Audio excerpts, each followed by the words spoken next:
Forum Marinumin merimuseossa majaileva miinalaiva Keihässalmi on varsin mielenkiintoinen ajakuva, miten laivastoa lähdettiin uudistamaan sodan jälkeen.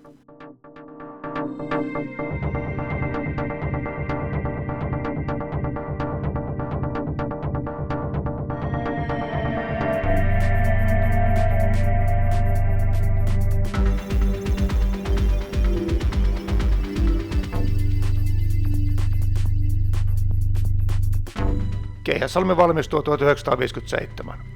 Se oli ensimmäinen uusi sodan jälkeisen ajan sota-alus, ja siitä monella tapaa näkyy, miten pieni ja köyhä maa päätyy rakentamaan hyvin kustannustehokkaan perusaluksen. Keihässalmessa ei ole mitään erikoista, mutta juuri siksi se on ollut monikäyttöinen ja pitkäikäinen alus.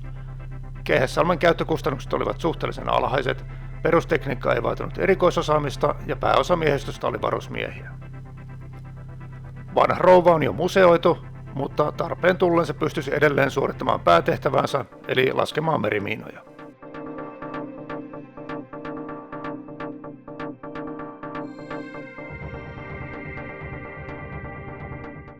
Talvi- ja jatkosodassa merivoimien tärkein ase oli merimiinat. Kaikki soutuvenettä suuremmat alukset laskevat miinoitteita, mutta päävastuu oli siihen tarkoitukseen suunnitelluilla miinalaivoilla. Keihässalmi suunniteltiin sodan oppien pohjalta.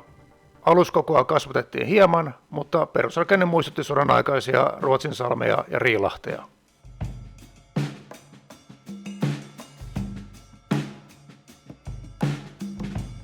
Tarinan mukaan alus valmistui ammattikoulutyönä.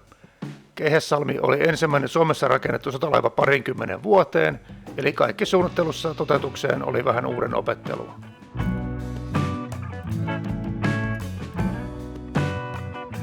Keihässalmi on rakenteensa puolesta aika tavallinen kuljetusalus. Tärkein rakennelma on miinakansi, jonka ympärillä koko alus on rakennettu. Miinakannella sijaitsee miinakiskot, josta miinat sitten lykätään mereen. Kansirakenteet on sijoitettu siten, että miinoille jää mahdollisimman paljon tilaa. Lopputila täytetään nostureilla, ilmatorjunta-aseilla ja merenkulkukalustolla. Keihässalmi on aika avonainen alus, joten siihen on ollut suhteellisen helppo tehdä kaikenlaisia rakenteellisiakin muutoksia. Paatilla on testattu kaikenlaisia asejärjestelmiä ja merikelpoisuutta on parannettu muun muassa tasapainotankeilla. Alusta voi ohjata ulkoa komentosinnalta tai täältä sisäohjaamosta. Merenkulkutekniikka on hyvin tavallista kalustoa.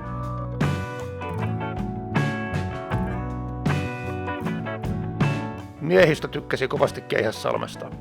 Kun palvelin laivastossa, niin meidän viirikön päällikkö oli aiemmin palvellut förstinä Keihässalmella. Joskus kun kohdattiin merellä Keihässalmi, niin hän kiikaroi sitä ja kommentoi haikeana, että miehen elämässä voi olla vain yksi suuri ensirakkaus. Minulle se oli Keihässalmi. Keihässalmi ei ollut ihan helpoin ohjattava alus. Suhteellisen tasainen pohja, matala syväys, raskas lasti ja nykymittapuulla alitehoinen moottori teki käännökset vähän kankeiksi. Ensin Keihässalmi ei meinannut kääntyä, sitten kun kääntäminen alkoi, niin ei meinannut lopettaa.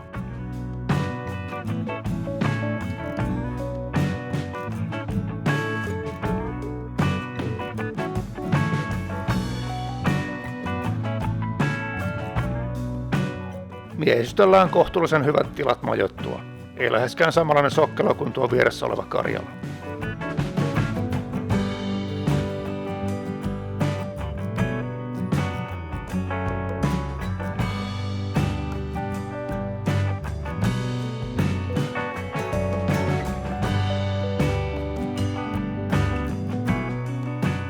Miinakannella sijaitsee miinakiskot.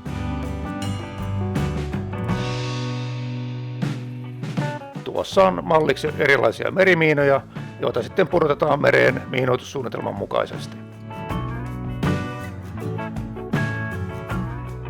Periaatteessa merimiinoja on kahdenlaisia, kosketusmiina ja herätemiina.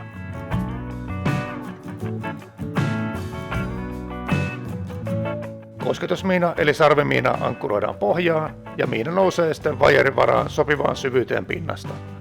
Sarvet toimivat sytyttimenä. Jos alus törmää miinaan, niin sarvi katkeaa ja aiheuttaa laukaisun. Herätämiina lasketaan merenpohjaan. Se seuraa yliajavien alusten herätteitä ja yrittää päättää, minkä paatin alla se haluaa jysähtää. Herätteenä voi toimia magneettisuus, ääni, paine tai mikä tahansa, mitä anturalla voidaan mitata.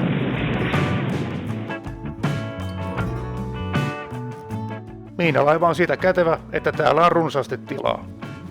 Miinalaivoja on käytetty muun muassa pitkiin koulutuspurjehduksiin, koska miinan kannalle voidaan tuoda vaikka majoitus- ja varastokontteja.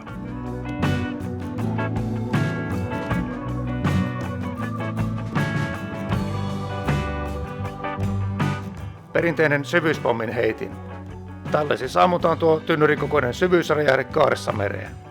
Täytyy kyllä sanoa, että en haluaisi olla tässä kannella, kun tätä käytetään. Pannaan tähän tämmöinen tynnyri, jonka sisällä on TNT:tä, sitten pienemmällä räjähteellä ammutaan tynnyri kaaressa mereen ja se räjähtää siellä.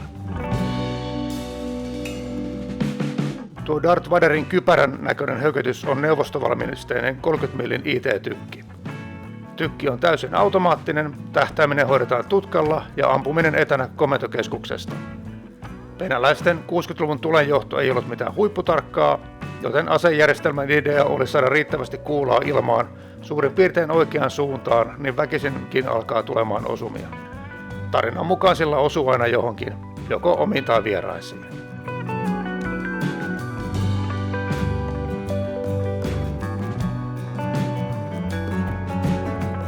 Keihäsalmi on todella hyvä ajankuva sotien jälkeistä Suomesta. Laivaston ensimmäinen uusi iso alus oli hyvin tavallinen, monikäyttöinen ja kustannustehokas perusalus.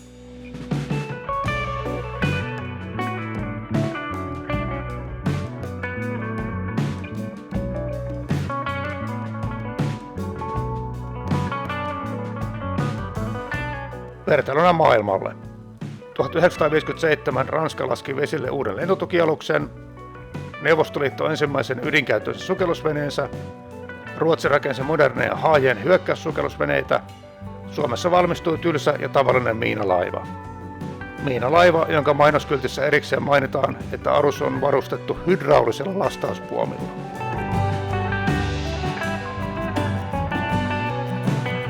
Kannattaa ehdottomasti käydä kurkkaamassa, jos Turussa vierailee.